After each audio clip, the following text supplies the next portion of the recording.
As always, the Corsicana Police Department remains committed in providing high-quality services to all of our community while adhering to the warnings and protocols as related to the shelter-in-place order.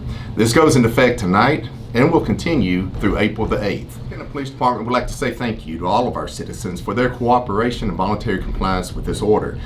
We definitely understand that this is a difficult time for everyone, and your cooperation helps to ensure a safer community, and it also helps to keep our limited resources available for emergency responses. As you can imagine, we have received hundreds of questions related to how one may be affected during this time. So we ask that you do not call 911 with questions related to this order.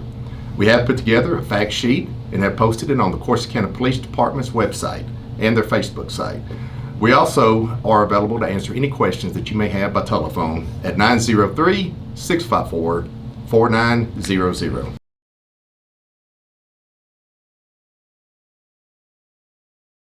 Navarro County Sheriff Elmer Tanner. As the Chief Law Enforcement Officer of the county, I would like to speak to you today in reference to the virus and assure you from the law enforcement community that we have no intentions to stop our citizens to see whether or not they're in voluntary compliance with the order. I view it that we are all stakeholders in this community and we should be in this fight together. This is uncharted territory for us in law enforcement, in our medical field, and everyone across the United States of America, but together we will conquer this disease. We have to, as citizens of our city, county, the state of Texas, and United States of America, come together like never before and combat this issue, this illness together.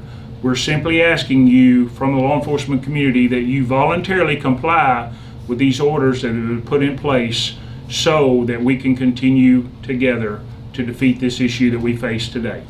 We've already seen so many of our citizens that have stepped up, businesses throughout our community that have already stepped up and voluntarily complied with this order. And we simply remind you and ask you that you remain calm during this difficult time and abide by the order and do the things that we're asking you to do so that we can get this bad time behind us in the United States of America. Thank you.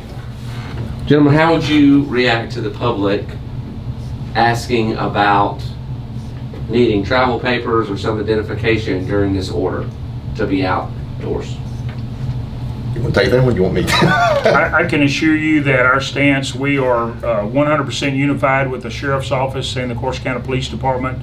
We've already discussed this, and at this point in time, we're not requiring anything whatsoever to prove up that you are exempt from this order, and we absolutely will not be out actively looking for individuals and stopping them for the sole purpose to determine whether or not they are in violation of that order. And we do understand that there are some businesses in town that are doing this for their employees.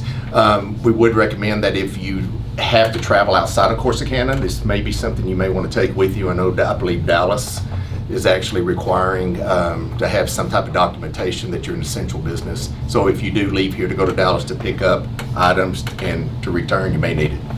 But not with the city of Corsicana or Navarro County, but you may need it with Dallas County. So gentlemen, we've talked about hopefully getting voluntary compliance, and I know the majority of the populace will voluntarily comply. What do you say to those that are not taking this order seriously or feel like they're going to do what they want to do no matter what the order says? Well, first of all, we do believe that 99% of our population is going to comply with this order. I think everybody realizes how serious this is, and we all want to play a part in being the part of the solution and not part of the problem. For those that do choose to violate this executive order, there is criminal penalties provided for us to take action against people that refuse to comply.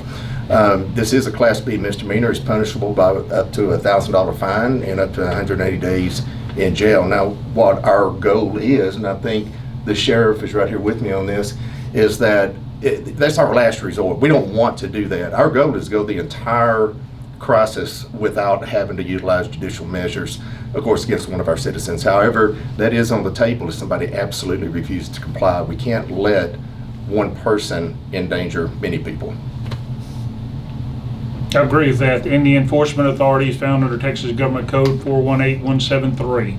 that gives us the authority to enforce the order.